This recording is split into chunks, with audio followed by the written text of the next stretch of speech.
La revue de presse d'Olivier Delagarde. On commence, Olivier, cette lecture des journaux avec un fait divers, à moins que ce ne soit un fait de société, peut-être. L'histoire aurait pu se dérouler à Bayonne, Clermont-Ferrand ou Charleville-Mézières. Elle aurait été racontée alors par Sud-Ouest, la montagne ou l'Ardennais, mais c'est à Dijon que le drame a eu lieu et c'est donc le bien public qui relate les faits. Un homme tué dans son lit par une rafale de tirs, titre le quotidien. Le quotidien qui raconte. C'est un cauchemar qu'a vécu la rue Auguste Blanqui dans le quartier de Stalingrad dans la nuit de samedi à dimanche. Vers minuit et demi, une voiture a surgi à vive allure. Elle a fait plusieurs passages devant le même bâtiment. Les premiers témoignages parlent d'une soixantaine de douilles ramassées sur place, écrit Frédéric Joly. Une personne vivant au premier étage a été mortellement atteinte par un tir qui a traversé l'habitation. Elle ne paraît pas avoir été la cible des tirs. Le procureur de la République de Dijon a expliqué que l'adresse était connue pour être un point de deal. Un voisin de 76 ans nous fait d'ailleurs visiter les caves de l'immeuble, un coup de pied ou un coup d'épaule et il rentre sans problème. Ce sont ces jeunes des équipes, comme il dit, toujours avec des capuches et qui ont pris le contrôle des caves.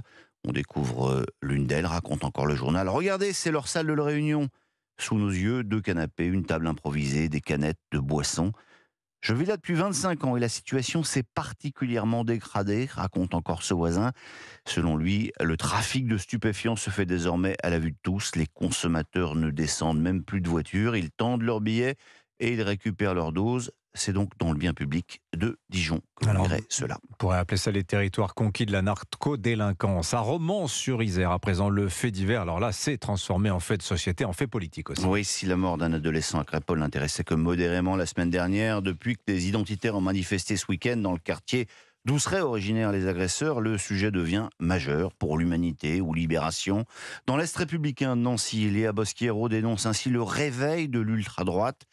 Mais lisez aussi dans le Dauphiné libéré les propos de Marie-Hélène Toraval. L'après-Thomas doit susciter une prise de conscience, déclare la maire de la commune. Il y a eu des moyens de mis dans le quartier de la Monnaie, 150 millions d'euros depuis 2014. Force est de constater qu'on fait face à un niveau de délinquance qui appelle d'autres formes de réponse, poursuit-elle. La culture de l'excuse n'est plus acceptable. Ce quartier a tout pour bien vivre, mais aujourd'hui, une cinquantaine d'individus sèment une forme de terreur. Que peuvent bien se dire les Français en découvrant toutes ces images, s'interroge Olivier Biscay dans le Midi Libre. Celle des manifestations de Romans-sur-Isère et celle des victimes des trafics à Dijon. Le sentiment général mêle l'écœurement et l'angoisse, l'incompréhension et la lassitude. On continue ce Tour de France avec vous, Olivier Delagarde, direction Marseille, pour ce qui est assurément un fait de société. Oui, le ras-le-bol de certains contre Airbnb. Depuis quelques semaines, des affiches sont collées sur les murs des quartiers de Noailles ou du cours Julien. On y découvre les noms, les adresses, les photos de loueurs d'appartements, ainsi que les sommes que leur rapporte la location de leurs biens. Et en dessous, l'accusation est sans appel, marchand d'Airbnb ou encore tueur de quartier. Alors l'un d'eux, interrogé par le journal, apprécie que moyennement cette publicité, ce sont des méthodes dégueulasses, déclare-t-il. Si un fou voit ma photo et mon adresse, il peut très bien se pointer devant ma porte et m'attendre. Alors, qui est derrière, mystère et boule de pétanque?